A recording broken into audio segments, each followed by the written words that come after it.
Չարենցավանը ասելով Հայաստանում բոլորը հասկանում են աշխատանք։ Ինչպես նոր նշվեց, աշխատանքի կենտրոն է միշտ եղել, ստեղծվել է արդյունաբերության հիմքով։ Այս քաղաքը ստեղծել է հայ մարդու աշխատանքը։ Այսօր Չարենցավանի երբեմնի արդյունաբերական парքից մնացել են մի քանի հիմնարկներ, որի համար մենք շնորհակալ ենք այդ հիմնարկների կազմակերպիչներից, բայց հիմնական парքը վերացել է։ Բոլոր գործարանների մեծ մասը փակվել է քաղաքում։ Գործարանները փակվել են, ինչ կա չկա հանվել է գործարաններից, երբ որ մենք ուզում ենք ասենք մի երկրի մասին լավ բան, ասում ենք ուժեղ տնտեսություն ունի, հարուստ երկիր է, բան է կարող արտադրի։ Չարենցավանը այն քաղաքն է, որ միշտ կարողացել է բան արտադրի, միշտ աշխարհին տալու բան է ունեցել, ստեղծվել է աշխատանքի վրա։ Այսօր հիմնական գործարանները փակ են։ Երբ մենք ասում ենք Հայաստանում արդյունաբերականացում, գործարանների վերադարձ, մարդիկ կասկածանքով են նայում։ Ձեզ մի հատ օրինակ բերեմ, որ դուք հասկանաք, թե ինչ է լինելու 47 օր հետո, երկրում փոփոխություններ բերելուց հետո, Սամվել Կարապետյանի առաջնորդությունը ստանձնելուց հետո։ Մի օրինակ ընդամենը։ Մեր երկիրը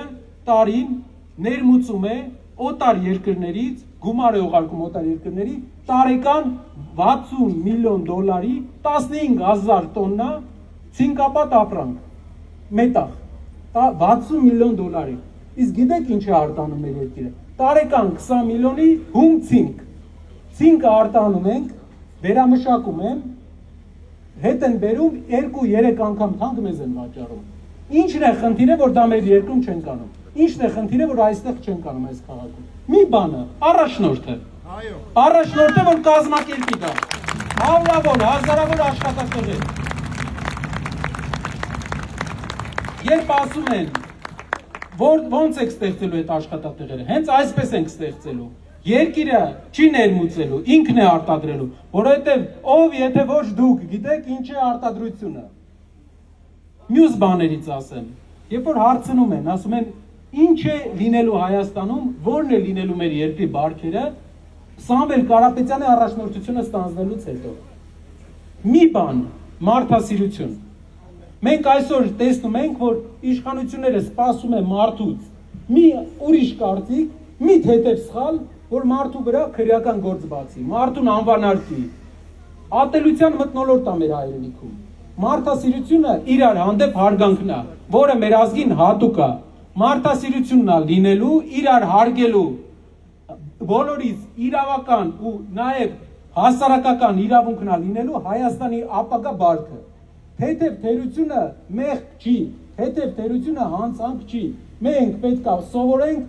վերասովորենք իրար հարգել, այն ինչ փչացրել են այսքան տարիների ընթացքում, պետք է այդ հարգանքը վերականգնենք։ Մեծ սերունդը գիտի, ինչքան է փոխվել հարգանքը մեր հասարակության մեջ։ Երկրի մասին։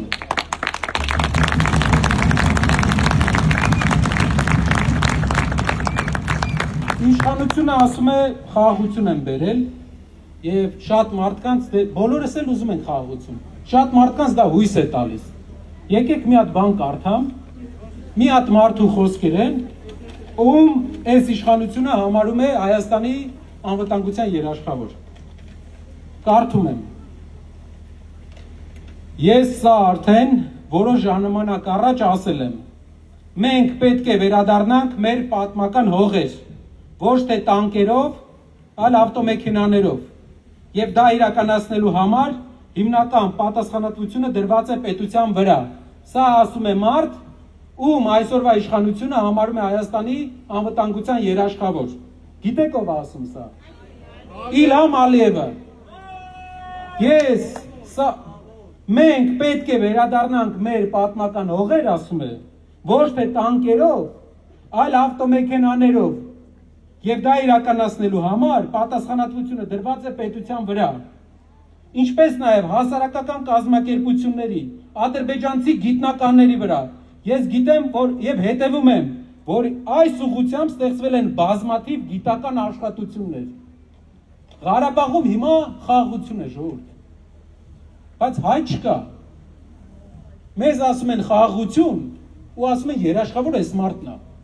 Այս մարդը գիտի, որ ինքը խաղաղություն է մեր հետ բերում։ Իրանք գալիս են, ոնց համոզենք մեր եղբայրներին, գալիս են այ մարդ, մի հավատացեք, սուտ են ասում, խաբում են, համոզում են ու գան, ինքն է ասում, բան չի եղել, որ ես մարդ ես բեղերով մարդ ասի, ու մենք չտանք, մեր երկրի իմիկվա ղեկավարը չտա, խնդրում եմ, հարգելի հայրենակիցներ,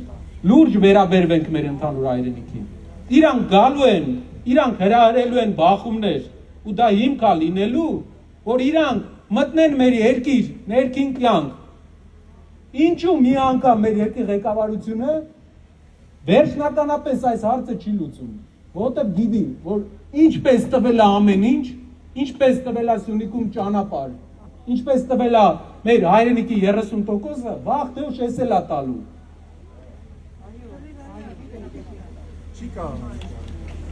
Դրա համար հույսը մենակ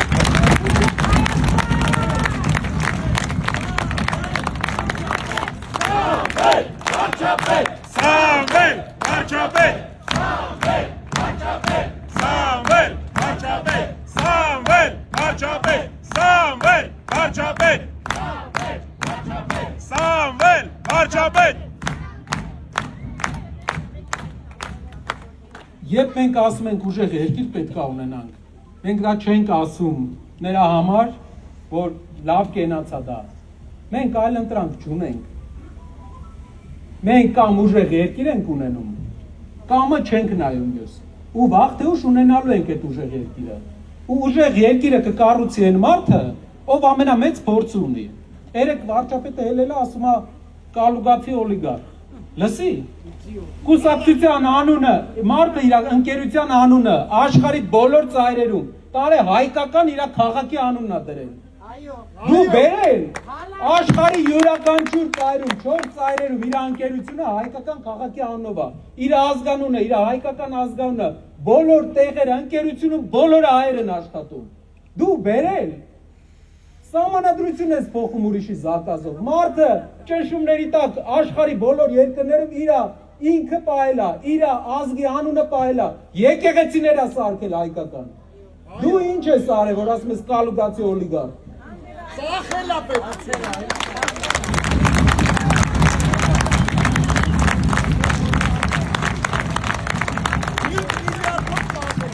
Սիրելի հայրենակիցներ, գիտեմ, որ Չարենցավանը աշխատող ու աշխատանքի միտված քաղաք է։ Մենք պրոյեկտներ ենք անելու ու ամեն տարի տարբերությունը տեսնելու եք դուք։ Տեսնելու եք ու դա է բերելու հարստություն մեր երկրին։ Ձեր արտադրանքը